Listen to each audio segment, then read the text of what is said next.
Halo teman-teman, selamat datang di channel Program Aja Manau. Di video kali ini saya mau bahas bahasa pemrograman apa aja sih yang digunakan di beberapa perusahaan yang statusnya sudah unicorn gitu ya, tapi di Indonesia. Nah, saya nggak akan bahas semuanya ya, karena kan yang sudah unicorn itu lumayan banyak. Jadi di sini saya kasih sampel mungkin sekitar 8 perusahaan ya. Nanti saya urutkan berdasarkan abjad aja ya. Dari mulai yang pertama kita bahas tentang Ajaib, Blibli, Bukalapak, Gojek, Tiket, Tokopedia, Traveloka, dan juga Sendit. Nah, sebenarnya masih banyak yang lain ya, seperti Akulaku dan lain-lain itu sebenarnya masih banyak sih unicorn. Cuma ya jujur yang saya familiar itu yang saya sebutkan ini ya. Yang lainnya mungkin saya kurang familiar karena mungkin nggak punya teman-teman yang kerja di perusahaan-perusahaan unicorn yang lainnya. Oke, kita bahas dari yang pertama. Ajaib. Mungkin teman-teman yang belum tahu, Ajaib itu salah satu startup, ya sekarang sih udah nggak jadi startup kayaknya ya, karena udah unicorn juga. Nah, dia itu perusahaan untuk investasi, jadi kayak reksadana atau saham gitu ya. Nah, itu di Ajaib ada. Nah, Ajaib juga udah jadi unicorn, dan saat ini, yang saya tahu gitu ya, saya punya teman di sana, itu menurut teman saya, di back-end-nya, itu mereka masih menggunakan Java. Jadi sampai saat ini ya, menggunakan Java. Nah, sedangkan untuk front-end mereka sih lebih ke mobile ya, karena aplikasinya memang kebanyakan berbasis mobile ya untuk Ajaib.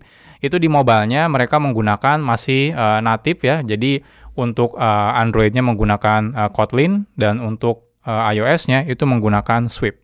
Jadi bahasanya kurang lebih seperti itu. Oke, next-nya itu Blibli.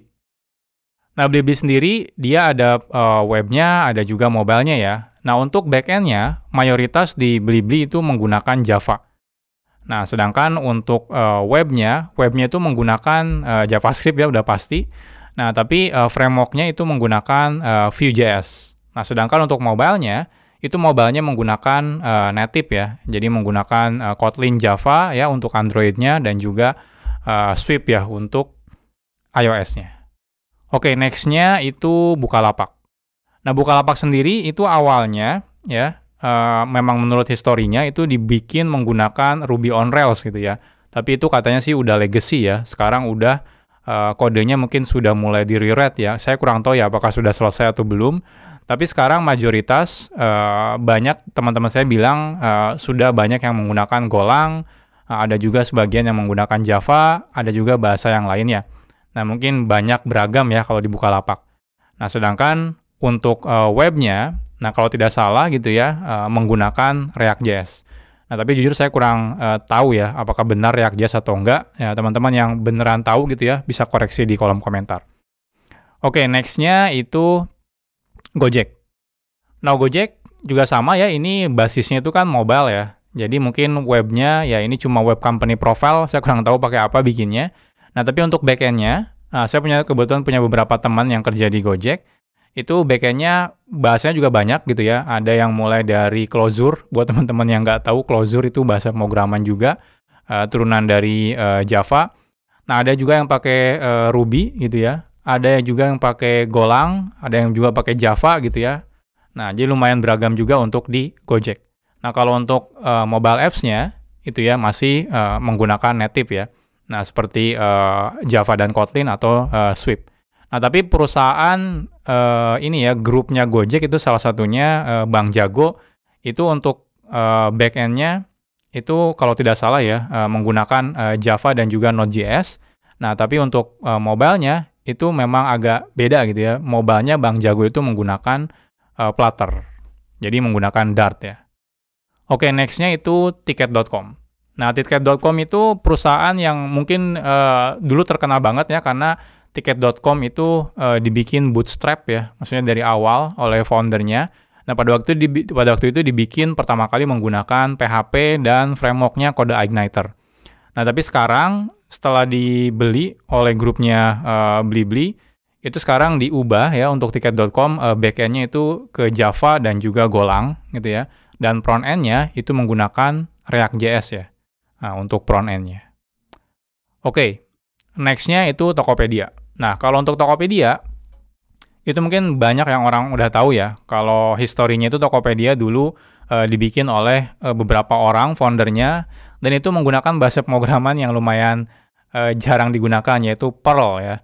Jadi waktu itu Tokopedia dibikin pakai Perl. Nah, tapi setelah besar gitu ya perusahaannya, akhirnya di rewrite menggunakan Golang. Jadi bahasa pemrograman utama di back-end-nya untuk Tokopedia itu Golang. Nah, gimana dengan front-end-nya? Nah, front-end-nya sendiri itu menggunakan React.js gitu ya. Jadi untuk webnya itu menggunakan React.js. Oke, next-nya itu Traveloka. Nah, kalau Traveloka, back-end-nya, dulu saya sempat punya teman di Traveloka, tapi sekarang sih udah nggak kerja lagi di Traveloka. Tapi dulu, menurut teman saya, itu back-end-nya menggunakan Java gitu ya. Ya, correct me if I'm wrong ya, kalau sekarang mungkin udah berubah. Nah, tapi dulu menggunakan Java. Nah, lalu untuk front-end-nya, itu menggunakan React.js. Nah, terakhir itu Zendit ya. Nah, Zendit itu salah satu payment gateway ya. Ya mungkin teman-teman yang nggak tahu, jadi kalau kita mau bayar gitu ya, dibanding kita connect langsung ke bank gitu ya, ribet kerjasamanya, teman-teman bisa pakai seperti payment gateway, seperti Zendit. Dan masih banyak yang lain sebenarnya ya. Nah, Zendit udah jadi unicorn, dan untuk back-end-nya, itu saya juga punya teman di Zendit, itu majority itu menggunakan Golang. Nah, sedangkan untuk front-end-nya itu menggunakan, ya front-end sih sebenarnya karena payment sih nggak butuh ya, lebih ke untuk halaman dashboard dan lain-lain gitu ya. Nah, itu menggunakan React.js. Nah, jadi itu beberapa perusahaan unicorn yang saya tahu. Contoh yang lain yang unicorn-nya sebenarnya bukan di Indonesia, kayak Grab gitu ya. Grab itu kan sebenarnya dari Singapura, itu juga dia back-end-nya menggunakan Golang juga. Jadi memang kalau kita summary gitu ya, jadi kebanyakan yang unicorn di Indonesia itu banyaknya mungkin mayoritas gitu ya, itu banyak yang menggunakan bahasa pemrogramannya Golang dan juga Java, seperti itu gitu ya. Ya mungkin masih ada bahasa pemrograman yang lainnya, cuma yang majoritinya itu ya itu Golang dan juga Java. Nah, sedangkan kalau untuk front-end-nya, itu kebanyakan ya tadi ya, hampir semuanya pakai React.js ya. Nah, cuma yang beli-beli aja yang menggunakan Vue.js. Nah, jadi itu kira-kira bahasa pemrograman dan juga teknologi atau framework ya, yang digunakan di beberapa perusahaan startup di Indonesia. Kalau teman-teman saya tahu gitu ya, perusahaan startup yang lainnya atau unicorn yang lainnya, silakan masukkan di kolom komentar ya, biar teman-teman yang lain tahu kira-kira kalau mau belajar gitu ya, bagusnya belajar apa nih, biar nanti kita bisa kerja di salah satu perusahaan unicorn ini.